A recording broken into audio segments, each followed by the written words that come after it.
Wow, this is incredible. This is incredible. Fantastic.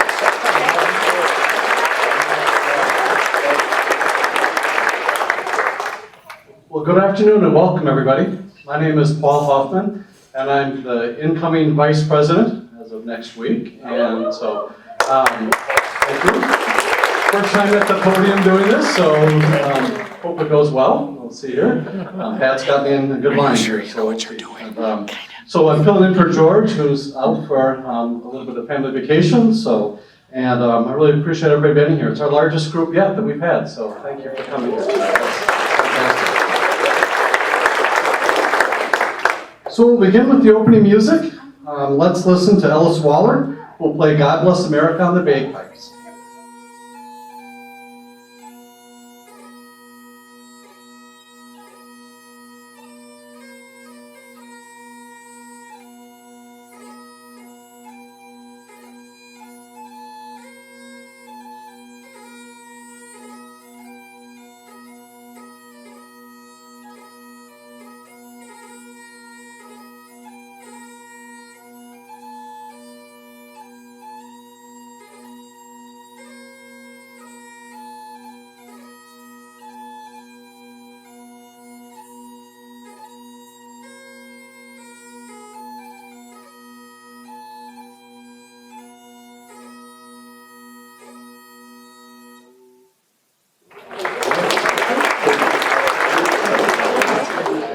All right, thank you, Ellis, for that opening music.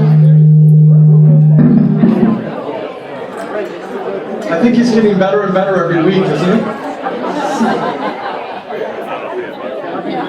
All right, so we have a few guests that'll be joining us today, and I'd like to introduce. So with the following, please stand as I call your name and remain standing, and we'll introduce you as a group. Joy Cardine is a guest of Joan Collins.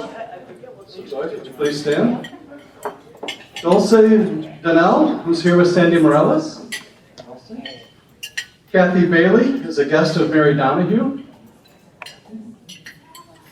John Tye is here with his son, James Tye.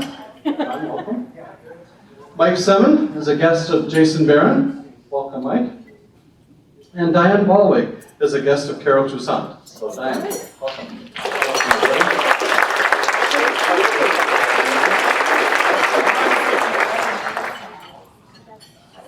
All right, and when you checked in today, you should have received a token for a free scoop of custard from Culver's. June's Dairy Month. When I grew up in a small town of Wisconsin, we would ride our bikes down to the bank to go get chocolate milk. Anybody else grew up in Wisconsin? Every single day in the summer that we could in June, that we would go get some chocolate milk. So I arranged to get some Culver's custard for our bikes.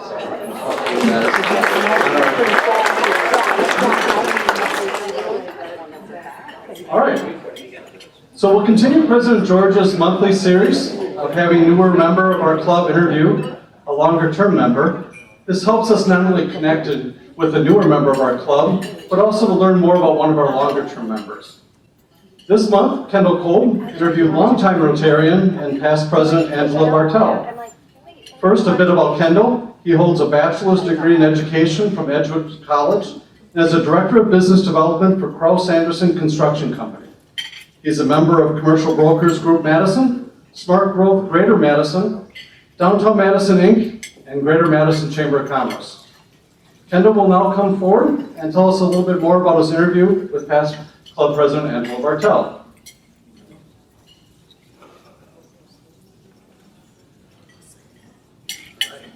Thank you, Paul. Thanks, everybody, for being here this afternoon. Well, it was my pleasure to interview, as Paul said, Angela Bartell. For those of you that know her, she is quite an accomplished person. And for those of you that don't know her, I would encourage you to meet her and sit down and talk with her and just listen. You would learn a lot. Angela grew up north of Milwaukee. In the city of Glendale, went to Nicolay High School. Her father was a doctor who made house calls, and her mother was an artist and a musician. Make sure if I hit any fault, right? Still doing good? Okay. She started playing piano when she was 3 and picked up soon after that the oboe and guitar. In 1964, she was crowned Miss Wisconsin. Angela attended UW-Madison and initially majored in psychology with a minor in German. It was there that she met another student, a law student, named Jeff, who she eventually married, and decided to go into law herself. Angela worked as a clerk 1 year before joining a private law firm as an attorney for 6 years. She became a judge in 1978 and held that position for the next 30 years. Angela was one of the first women Rotarians in 1987. She got into Rotary because it was at a time when women were striving for acceptance. Men had clubs that they were gaining success through relationships, so why couldn't women? Angela was the club's president in 2002. One of her favorite events that occurred over the years as a Rotarian was the Summer Palooza Festival, and she's very hopeful that in the near future that will come back. Now retired, Angela spends any time she has outdoors. Having spent a large portion of her life inside at desks and in courtrooms, it's really made her appreciate the outdoors. She loves to hike, swim, and bike with Jeff outdoors when she can. She still has her enjoyment for music, and in the last 6 months, she started to learn how to play the fiddle. She's proud to be married to Jeff for the last 53 years and have raised 5 children while they both had very demanding careers. Along with her 5 children, she also has 10 grandchildren. Angela gives 2 pieces of advice for new and or young members. The first one is stay in Rotary for a long time. You'll gain many long-term friends with people you may have never met before. And secondly, participate in activities outside of your comfort zone. Expand your experience and your network. Again, it was a pleasure to meet and talk with Angela. Again, thank you very much.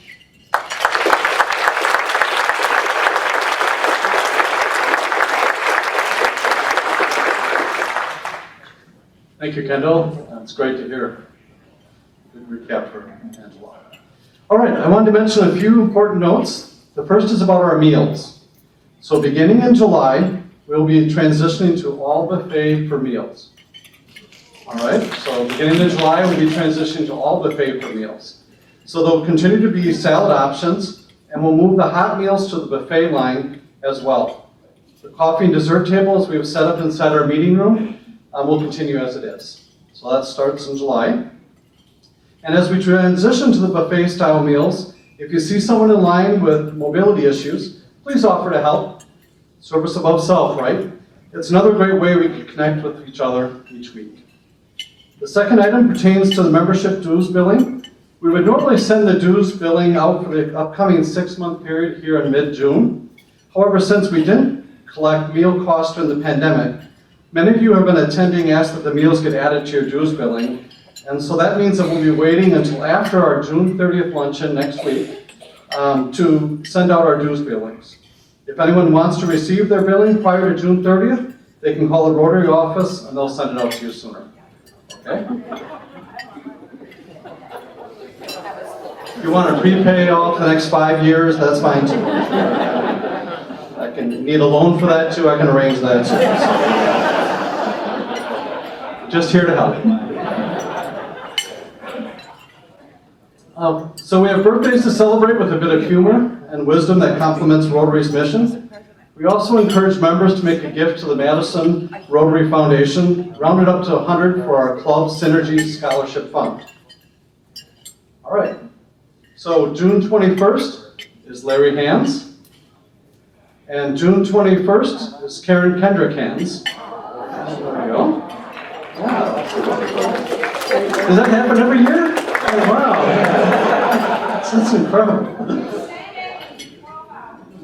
Same age for 12 hours. Wow, that's awesome. So, Karen shares, of course, the birthday with her husband, Larry, and they have this birthday quote. In honor of our shared summer solstice birthday, and Rotary's addition to the environment as our 7th area of focus, we invite you to support the work of the Environmental Sustainability Rotary Action Group, otherwise known as SRAG, and committing our club to undertake environmental projects and form an environment committee. Let's celebrate the action group and area of focus that our club helped create. All right. I also want to let you know that Karen received a special birthday card presentation from members of the SRAG group last evening. They presented her with a Paul Harris Fellow in recognition of her work this year with the group and as a way to honor her birthday. Congratulations, Karen.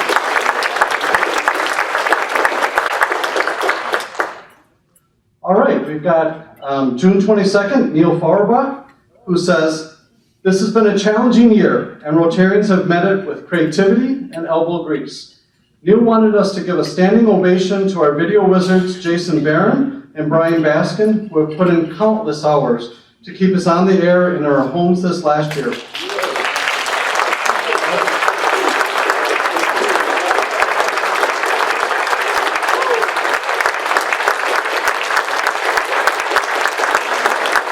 All right. Unfortunately, they couldn't be here this week. But I'll tell you what, they get to watch this video and see it, right? How great is that? And so I'm sure that they'll be pleased to see that and what incredible dedication and effort they had in this past year. It was really something. So I really appreciate that for them, and I'm sure we'll talk about it next week also. But. All right, June 22nd, we also have John Udell, who says, "To all Rotarians, my wishes for a happy summer." And June 22nd is Bob Winding. And then June 25th, last but not least, is Martha Bukolich Austin, who serves as our Madison Rotary Foundation president this year. All right, so thanks to our celebrants for their contributions to the Madison Rotary Foundation, and please join me in wishing them a happy birthday. Joe Lanus will play Happy Birthday on the cello.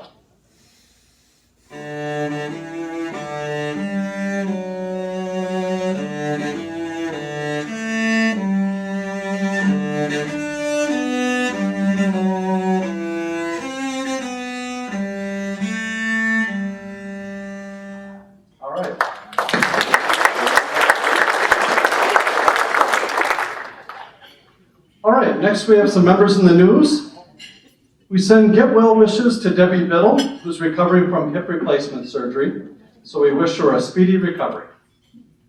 Congratulations to LJ Charleston, who has been recently named UW-Madison's Chief Diversity Officer.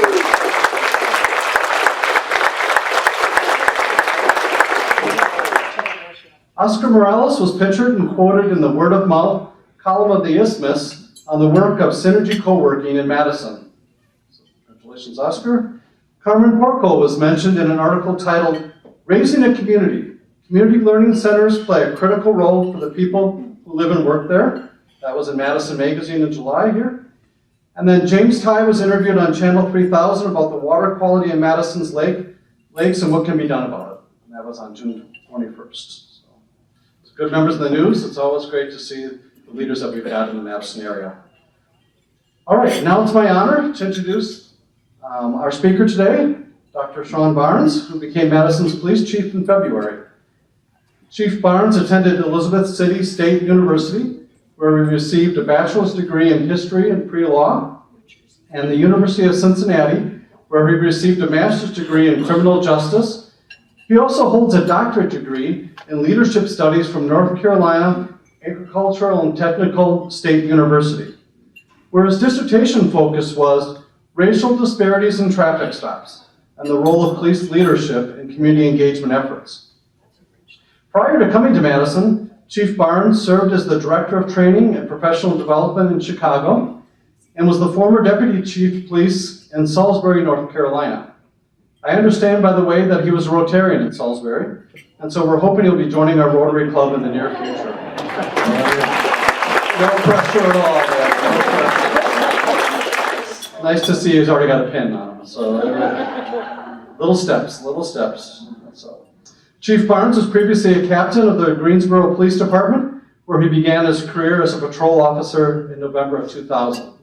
He also served in the Armed Forces as a United States Marine. Today, Chief Barnes will tell us why he came to Madison and his vision for our community. We look forward to your presentation, Dr. Barnes, and we've made a contribution to the Rotary International Polio Plus Fund as a way of saying thanks for speaking with us today. I also wanted to mention that we'll have a Q&A at the end as time allows, so please wait for the microphone if you have a question. So let's welcome Chief Barnes to our podium. Thank you.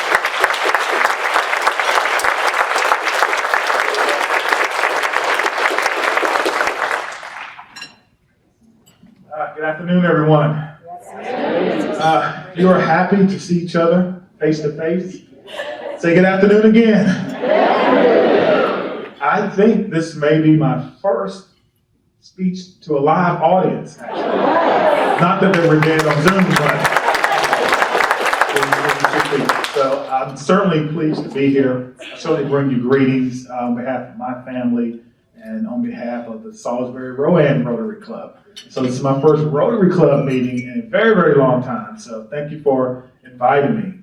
Happy birthday to everyone who's celebrating a birthday. The lovely couple that has a birthday, that shares a birthday. It's amazing. So if anyone asks you to describe your perfect date, tell them June 21st.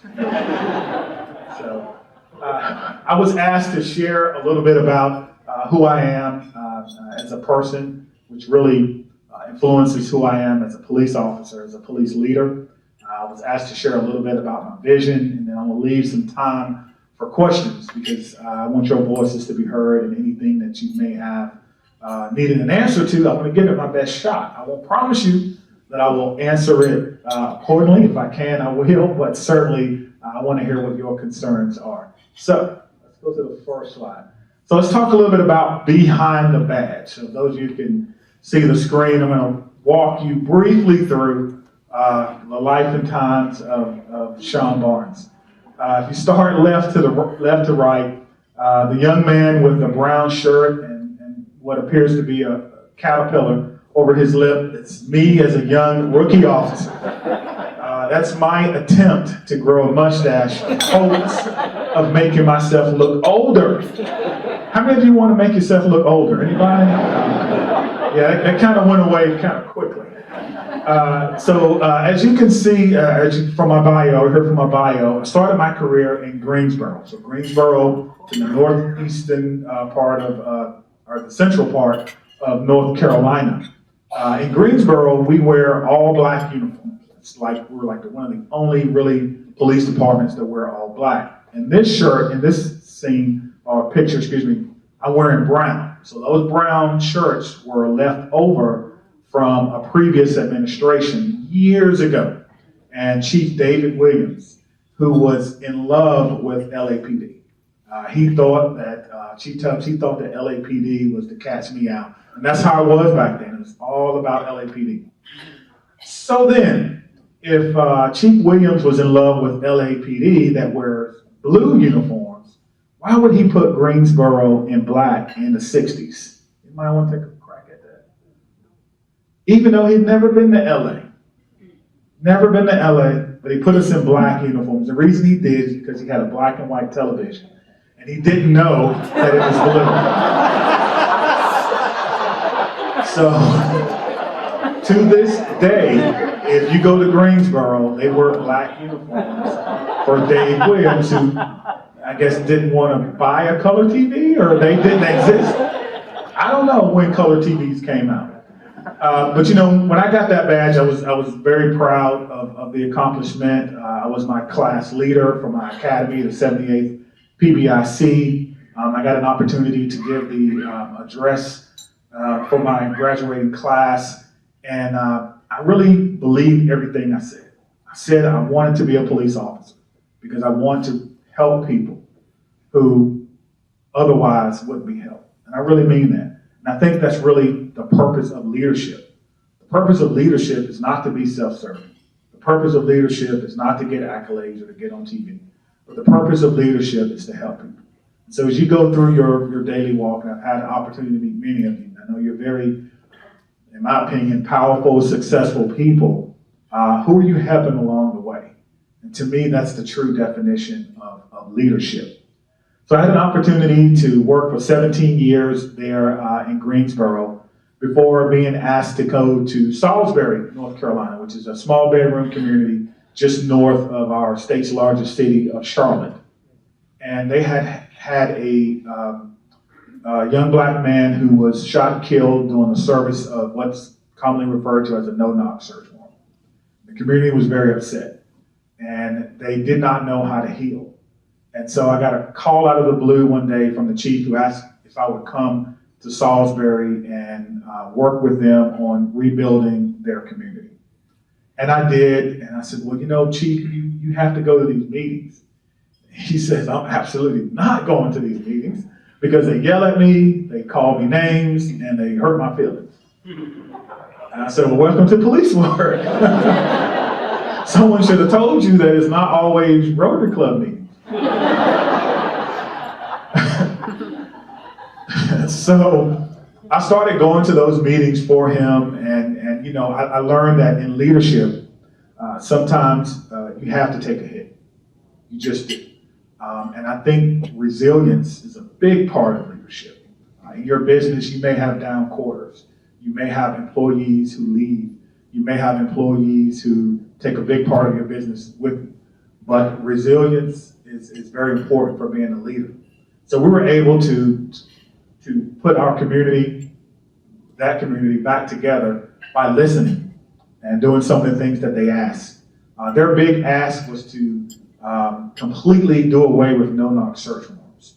We were able to negotiate that no-knock search warrant would ever be approved unless the chief of police himself approved it, and they were okay with that.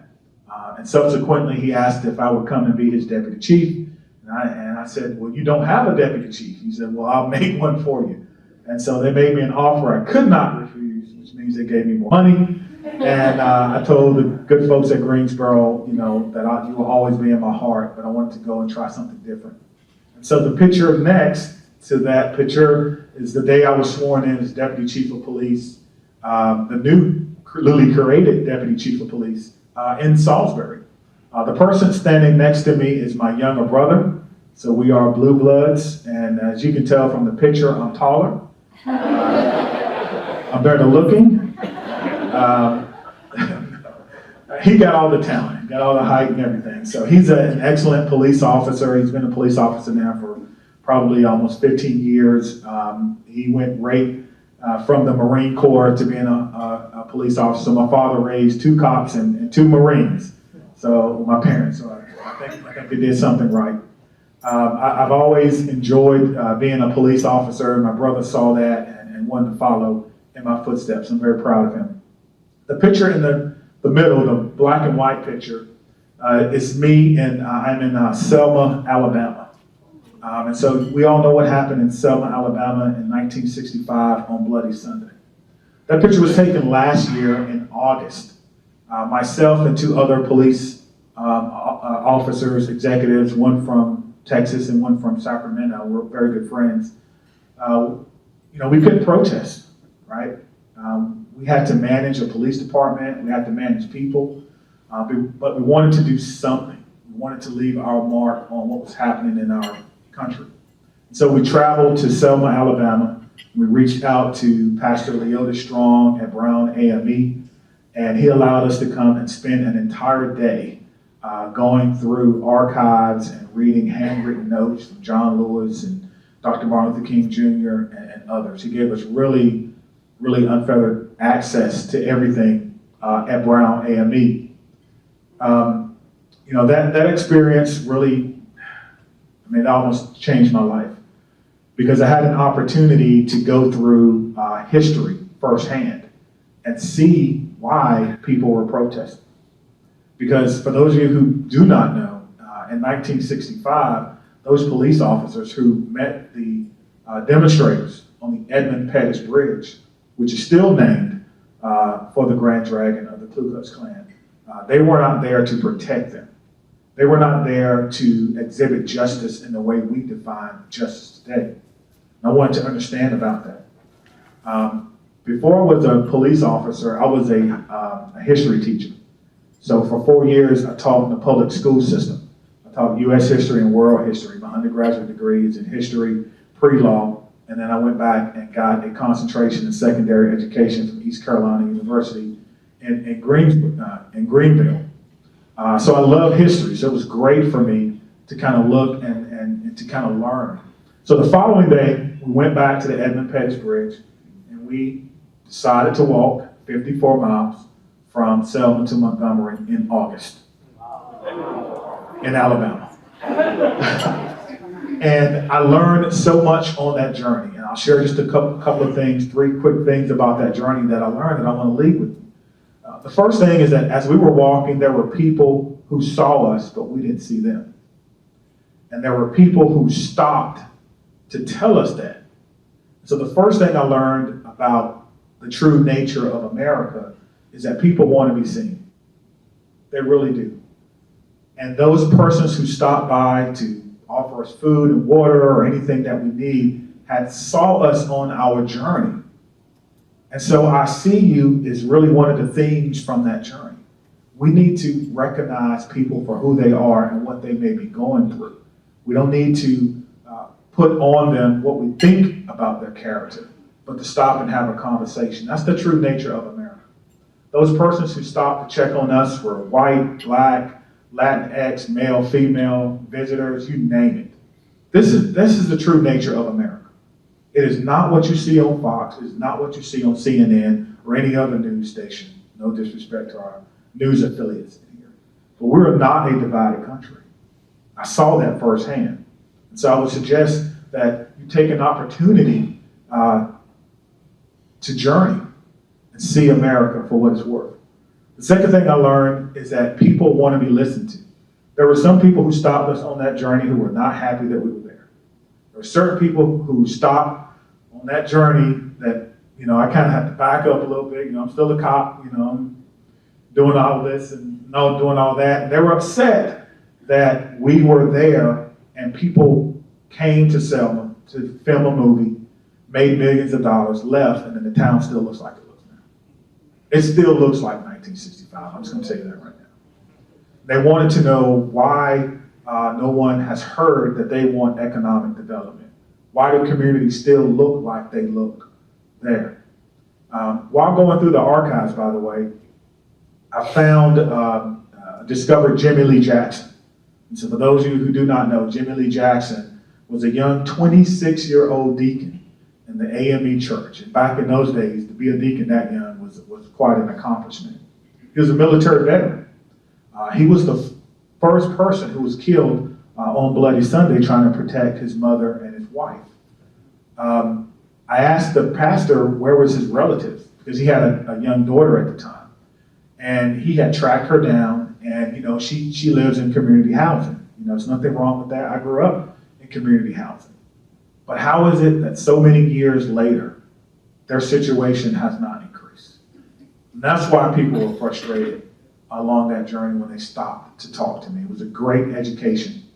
And then lastly, accountability is something that I learned. When people stop to make us sandwiches with their bare hands in the middle of a pandemic, I'm not making this up. They were being accountable to me as a human being. They saw it as their responsibility to make sure that I had what I needed to finish that journey. And we need to do that for one another. That's why I'm a police officer, right? That's why I want to be accountable for people who actually need me. So in the bottom, in the middle, is my tribe. From left to right, my kids, Ashley, Aiden, and Addison. Ashley is 24. She is a dance choreography major at Cal Arts in Santa Clarita, California. So she's getting her master's degree in dance choreography. She's just an amazing artist, and I have to take all credit for that.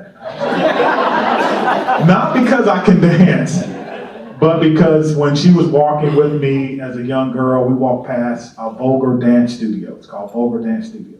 And I said, Ashley, I bet you'll be good at that. And we walked in, and I signed her up, and then I went home and said, guess what? We're going to do dance. And it turns out that was her passion. And she's still doing dance to this day. So she's living her passion. My son, Aiden, he's going to the 7th grade this year. Amazing kid. Myself, my daughter, Madison, she's the youngest. Her birthday is tomorrow, June 24th. She'll be 10. You'll be hard pressed to find a photo where she's not next to me, right? So she is the consummate daddy's girl, always kind of stuck to my leg. At the end is really the greatest thing that's ever happened to me is my wife, Dr. Stephanie Dance Barnes, the smartest, most hardworking person that I know. My house is just nothing but comedy because we're always trying to outwork each other. And Ashley is our referee. Like, okay, you won today, Dad, go to sleep. Okay, Mom, you won today, go to sleep. And she's the reason why I decided to pursue my education. My wife is history. I think she is. She is the first person to graduate from Wake Forest School of Medicine with a PhD, a dual PhD in cancer biology and toxicology. And no one has done that since she has done that. So I'm very, very proud of her. My wife studies breast cancer prevention. And so, I always support Susan G. Komen. I'm just putting a plug for them because they've always supported her through her career. At the top, right, is my mom, a 19-year-old in 1979 in front of Lake Monona in Madison, Wisconsin. Yeah, life comes full circle. So my mother came here in 1976. I know that because she sent postcards, and I have those postcards. I would share them with you, but she uses my nickname in that. And if I shared it with you, you know my nickname, and I never let it down. So in the South, every nickname is like an animal, right? You're either a bird, turtle, or something. But nevertheless, that's her in 1976. She came here because my uncle, her bigger brother, was a student graduating from UW-Madison who went on to be a pastor at Mount Zion Baptist Church for a couple of years under Reverend Wright, and then he lived here his entire life. He just moved to Merrill, Wisconsin. And so my mother couldn't make it work financially, and so got back on that bus, Greyhound, Trailways, or whatever it was, and went back to North Carolina. But life comes full circle, right? And if it's meant to be, it's meant to be. So here I am. I stand in Madison, Wisconsin, the place where I should have been living. And my mom can come back whenever she wants, and she doesn't have to spend a dime to do it. So, if you allow me a minute, God is good. He is. The picture at the bottom is my dad, my stepdad. He came into my life when I was 2. He raised me. He's the only father that I know or want to know, for that matter. My father was a small business owner. He owned a mechanic and body shop, a couple of tow trucks and things of that nature. Wasn't J.D. Rockefeller or anything, but a very successful small business. And so I have a big heart for businesses. I just do. So you have to forgive me on that, but I want to make sure that they are protected as well. So my father passed away in 2018. I had an opportunity to go back and settle some of his affairs with his business. And I noted that my father never advertised. I know there's some business people in here. How do you have a successful business, send 3 kids to college, raise 2 cops, 2 Marines, pretty decent home, decent living with no advertising? How do you do that? The answer is exactly. Relationships, word of mouth, trust. Trust is the key to business, in my opinion. And trust is also the key to the police business. The reason I'm here is because I need to establish trust between the police department and the Madison community. It's the one question that I hear more than almost anything else. Chief, what are you going to do to establish trust? When I think about it, I think back to my dad and how he was able to have a successful business all those years without advertising. My father gave away more services than he ever asked for in money.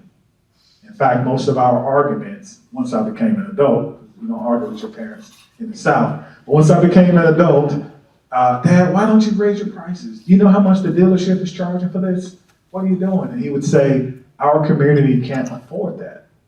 We're here to be a help to our community. See, my father believed that profit is the applause you get for doing a good job, not the reason you're in business. And I've always taken that to heart, really didn't realize it until I became much older. My father was also timely. If he said your stuff was going to be ready, your car was going to be ready, it was ready. Always. And my father never misdiagnosed the problem. You think about that. If I can tie that back into policing. Over-policing of communities doesn't establish trust. Making sure people are charged for things that, quite frankly, they don't need to be charged for does not create trust. Saying you're going to do something and be somewhere and not do it does not create community trust. And not being transparent about what the problem is, good or bad, does not create community trust. And so when people ask me, what am I going to do to create community trust? The answer for me is simple. I'm just going to do what my dad did. And that's how I want to establish trust. Next slide. So I'm going to end here, but when I met with the Police Fire Commission, they wanted to know what my beliefs were. What do you believe? Why are you a good fit for Madison? So these are the 4 things that I'm going to share with you. I have a lot more, but I'm going to stop it. First thing is I believe in neighborhood-oriented policing. That means business neighborhoods and residential neighborhoods. I believe that every police officer is a community police officer. Every police officer, regardless of assignment, is a neighborhood police officer. I believe that every officer should have a neighborhood and every neighborhood should have an officer. That's that whole thing about accountability that I talked about. Partnership policing. I believe that too much has been put on the arms of police to go fix this problem. And too many times the police have not had the courage to say, I can't do it without you. And that's not going to be my administration. When there are problems that need to be tackled, I'm going to come to you. I'm going to come to Rotary and say, listen, I want to do apprenticeship. I want to do mentorship. Do you have any businesses that can take on a young man or a young woman and show them the business? And I have to say this too. My first encounter with Rotary was as a young man living in my hometown of Murfreesboro, North Carolina. See, the Rotary Club used to meet there on Thursday evenings, and I worked at a restaurant called the College Inn Restaurant, and I was a cook there. And they were always nice to everyone. And so they do their steak dinners, and you're bringing out plates or whatever, and they knew your name. Hey, if you need anything, let me know. Hey, the steak was great today. Sometimes they give you a little tip, which was always great for a young person. But that was my first introduction to Rotary. People who were just nice for no reason. And so I've been around Rotarians for quite some time. But partnership policing is certainly one of my philosophies. We have to expand the ways in which we do that. We have to expand partnership policing with mental health. What's going on with our youth today and stealing cars? I get an email almost every day. Chief, what are you going to do about these kids? Like Ashley, Aiden, or Addison? Like, which one? They're talking about their kids, by the way, right? And so the answer is we have to do it together. Action listening is important for me. When I say I'm going to do something, I will always report back to you the findings. Whether I did it, I'm on my way to getting it complete, or whether I just did not get an opportunity to do it. I think we'll come to a time in police work where people, quite frankly, they are tired of talking about change and reform without seeing the actual evidence. And in some cases, the evidence is there, but we're not communicating that to our citizens. So I want to make sure that I can do that as well. And then lastly is technology. I'm all about using data to inform my decisions and not to drive me. I'm all about using innovations to do things better. I will never have as many police officers as I think we need in Madison, so it's up to me to figure out innovative ways to use the ones that I have to better serve our community. I don't want to just read about other police departments. I want police departments to read about what we have going on here in Madison. And finally, my vision for the Madison Police Department is that we will be the national model for exceptional policing. through our commitment to selfless public service, effective community partnerships, community engagement, and evidence-based policing. And I think we can do that if we do it together. Thank you so much.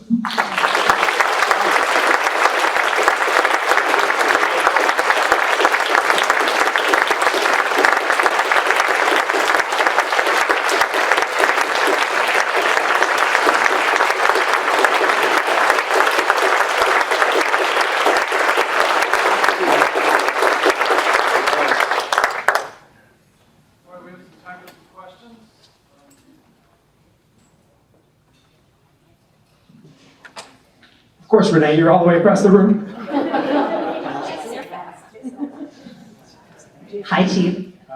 I was really, first of all, thank you so much, and we're all so excited for your leadership, and you've been doing a great job already. Tell us about the Summer Youth Violence Prevention Plan. Yes, so earlier this year, I try to, as a chief, you have to forecast, right? And I was seeing that throughout our country, violent crime has been going up.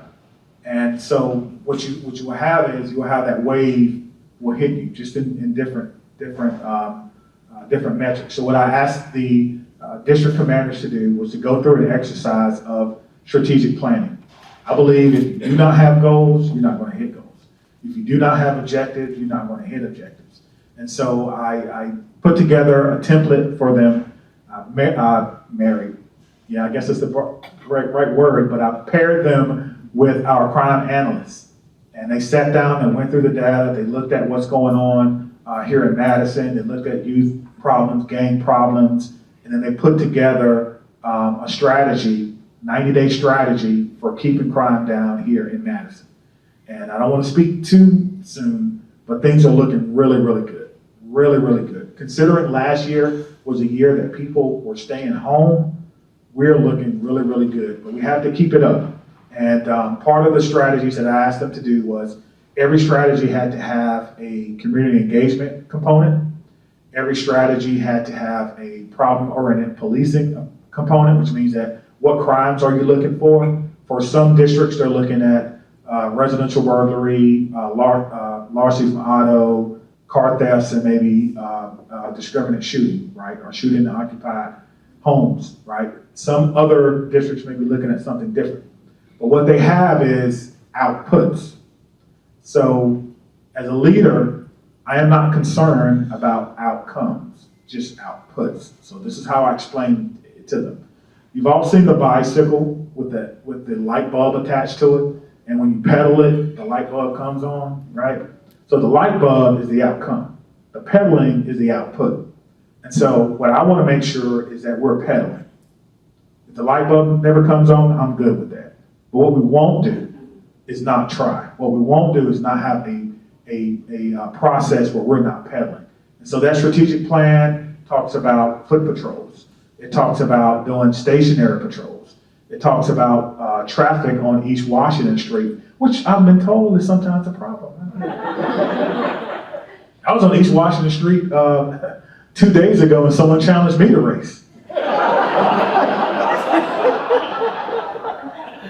They challenged me to race. I thought about it. I was like, it's probably not that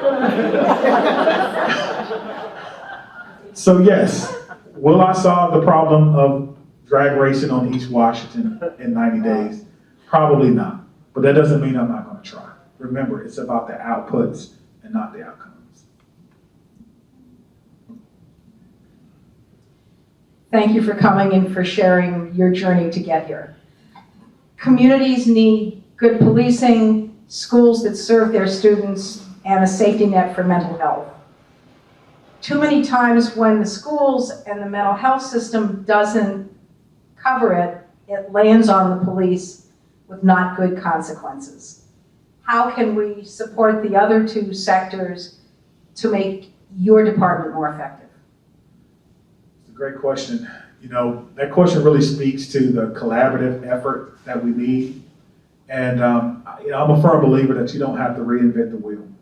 So if you look at different communities here in Madison, the ones that are doing well, they have a certain look and feel to them. So all you have to do is create that in communities that are not doing so well. You know, there should never be a such thing as a good school. You've heard that before? Oh yeah, I know that's a good school. They all should be good. There's no such thing as a good or bad neighborhood. They all should be good. But what we have to do is work together collectively. I think this community, Madison, could really benefit from having a unity council. So in Arlington, Texas, they have a unity council.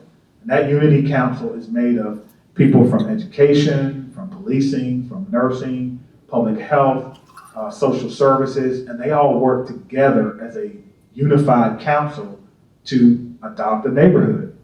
And what do you do when you adopt that neighborhood? You pour all the resources you need until that neighborhood looks like a good neighborhood, and then you move on and you do it somewhere else.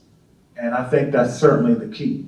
And I don't know if the police are the right ones to lead that, to be honest with you. There are some people, quite frankly, who do not want to work with the police.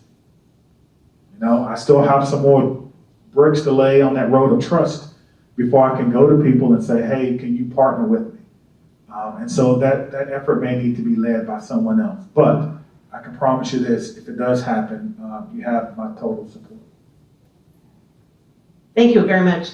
I'm Nancy Young, and I have a question about how do you handle and train your officers, especially the Black officers, when they are verbally abused so badly on the street? What is your training about that and how to respond? Yeah, so we have mental health days where it's mandatory, where officers can sit with a therapist to kind of discuss those things. Quite frankly, this department could do a little bit better at that. In my last department, we did have training for that. So before we put officers out on protest lines, we talked about why people were protesting and what to expect. And so just to give you a little context, in Salisbury during the protest last year, we had a Confederate statue called Fame. It was an angel holding a young Confederate soldier and this wreath where the soldier is supposed to be going to heaven. And so we had those who were upset about the George Floyd incident and wanting the statue down, and the Daughters of the Confederacy and their group who, quite frankly, wanted the statue left alone and were there to protect it. And it got very intense several times during my experience last year. We had a shot fired by someone from the Daughters of the Confederacy in an attempt to make them run the other way. And it was a lot to deal with. And so what I did was, after every protest was over, that following day, because we worked them opposite so that we didn't burn them out, me and the chief spent our own money, buying some food. We brought everyone in and we just let them talk. And I mean, I've seen officers, African American officers, white officers crying, mothers, officers who were mothers who feared that their child might be killed by the police, and they're a police officer and couldn't help. Those who supported the statue. I had 2 officers quit because the city decided to move the statue. When they moved the statue, we had to do security because they moved it at 2 a.m. as if it was going to be a secret. It only drew about 250 people. And I had an officer literally walk up to the statue when they lifted it up to put it on that flat bed, who was crying, saying, what are we doing? What are we doing to our history? What are we doing? You've gone too far now. And then she quit. She quit on me because she cared more about that statue than she cared about her community.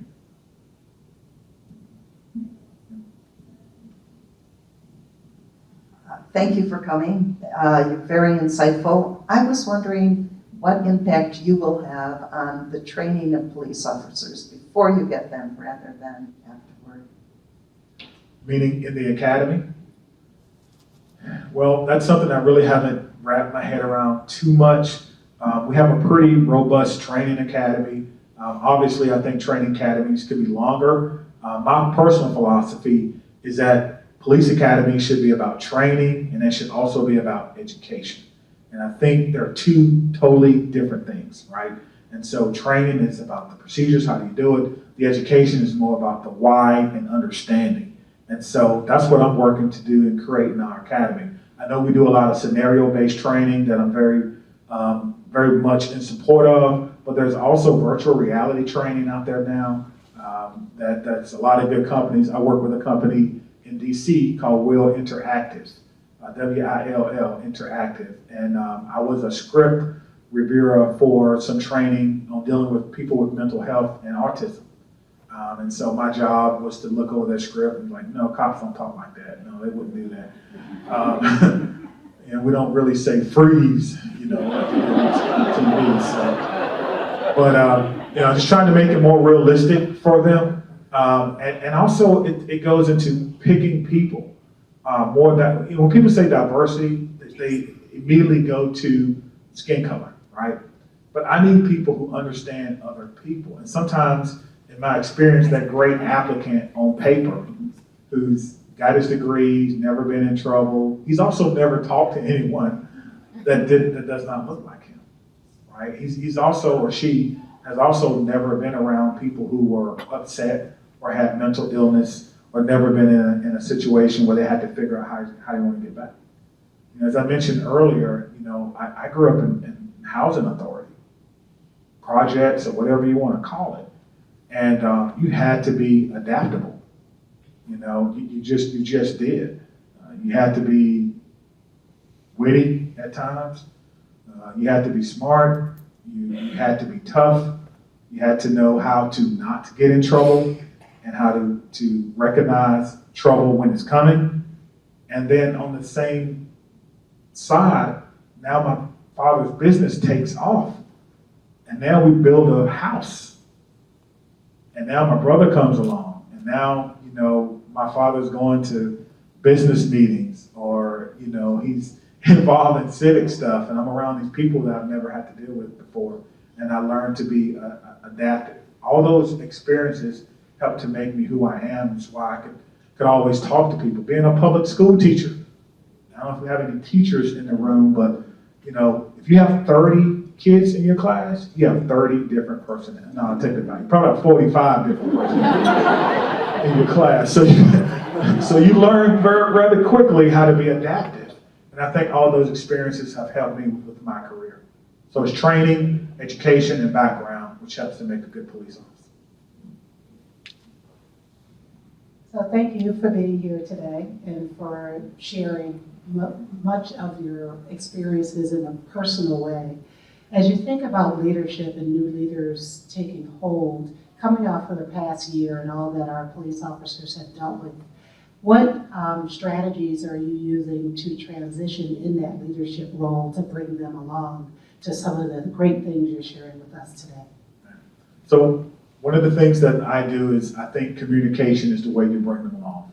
So I do a virtual meeting with the officers called Chat with the Chiefs, and I move that around. So we had a third chat with the chief today, and because I know we work 24/7, that meeting was at 5 a.m. How many officers did I tell you I had in the department? 500? I had 2 show up, so maybe 5 a.m., you know. I say that to say I'm going to make some mistakes. I am going to make some mistakes. And having a meeting at 5 a.m. to give everyone a voice was probably not a good idea.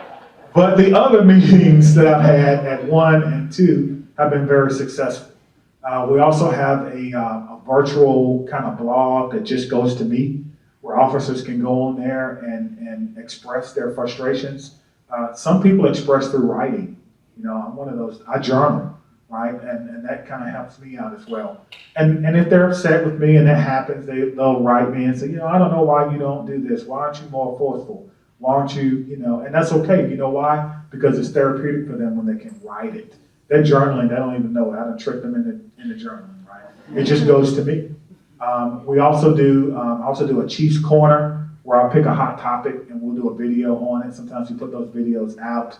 And then we're bringing back the Officer Advisory Coalition, where we'll have monthly meetings as well. I do ride-alongs as part of my leadership strategy. It's on my calendars. It's not like something that I just do because I'm new. Every month I do ride-alongs and I do work. Like the last time I did an accident, I'm out there with my pad, and the lady's just staring at me, and she's like, "Aren't you the chief?" I'm like, "Yes, ma'am. Can I have your license and registration?"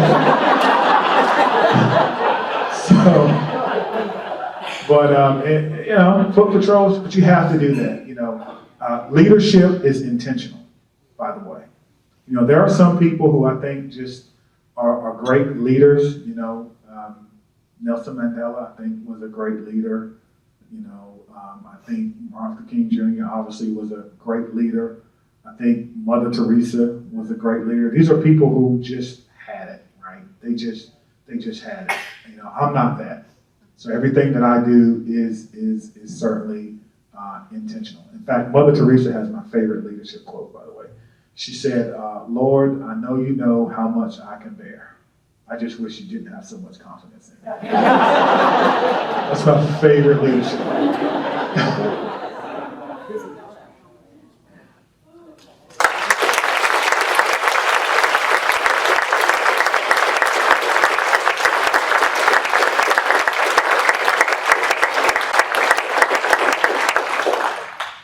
That was incredible. So Chief Barnes, thank you for speaking today, and thank you for our service to our city. I appreciate that. And I think we ought to put that up on our four-way test, isn't it? The Rotarians are nice for no reason, right? That fits well, right? I'm looking at you, Chris. So thanks to everyone who attended today's meeting. We're going to get more and more Rotarians here each week, and it's so good to see you all. And I especially hope you come back here next Wednesday because of the changing of the guard program. And I have a personal request, really, of all of you, is let's make an extra effort to celebrate President George next week, and by being in person. He's had to have a virtual presidency pretty much all along, and his whole wish has been to be able to fill the room. So if you could reach out to some of your friends, some of your Rotarians, and let's see if we could send George off with a great thank you and goodbye. So let's make that an effort.